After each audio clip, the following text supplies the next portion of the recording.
नमस्कार मंडळी, आंब्याचा सीझन आहे तर आपण बनवूया आंब्याची झक्कास पुरणपोळी। यासाठी मी 1 वाटी पाणी घेतलं आणि 1 वाटी गूळ घेतला आणि हा गूळ या पाण्यात टाकून आपण उकळवून घेऊया। गूळ विरघळल्यानंतर गॅस ऑफ करायचा।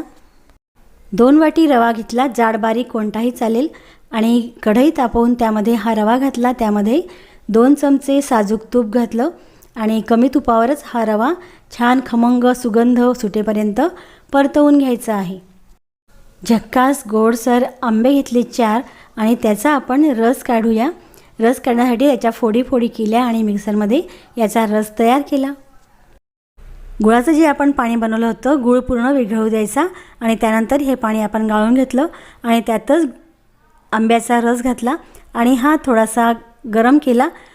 गरम केल्यानंतरच आपल्याला हा रव्यात घालायचा आहे आणि भाजलेल्या गरम गरम रव्यामध्ये आपण हा रस ओतूया आणि हा छान मिक्स करून घ्यायचा। 1 वाटी पाणी, 1 वाटी गूळ, 2 वाटी रवा आणि 4 आंब्यांचा रस असं हे प्रमाण आहे।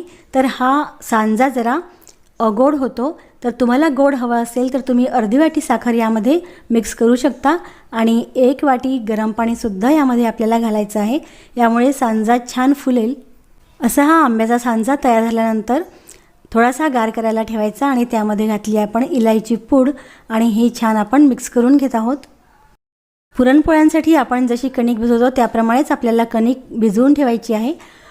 या कणिकामध्ये मिठासोबतच तुम्ही हळदसुद्धा घालू शकता। कणकेची पारी तयार करून त्यामध्ये आपण हा आंब्याचा सांजा भरला आणि छान पुरणपोळीसारखं पुरण भरून घेतलं। पुरणपोळी तरी फुटायची शक्यता असते, परंतु हा आंब्याचा सांज्याची पुरणपोळी कधीही फुटत नाही आणि छान टम्म फुगते। पुरणपोळी हलकेच लाटायची, तव्यावर घालायची आणि दोन्ही बाजूंनी तूप लावून छान शेकून घ्यायची। मंडळी, आंब्यामध्ये व्हिटॅमिन ए असतं आणि हे व्हिटॅमिन ए जर आपण यावेळी आंबे खाल्ले तर लिव्हर व्हिटॅमिन ए साठवून ठेवतं आणि ते नंतर आपल्याला गरजेनुसार पुरवत राहतं। यामुळे आंबे नक्कीच खावे। आंब्यामध्ये व्हिटॅमिन ए शिवाय vitamin C, vitamin K, vitamin B आणि व्हिटॅमिन ई सुद्धा असतात। यामुळे इम्युनिटी वाढते, डोळे आणि त्वचा छान राहतात, कॅन्सरपासून संरक्षण होते, हृदय ठणठणीत राहतं आणि बीपी वाढत नाही।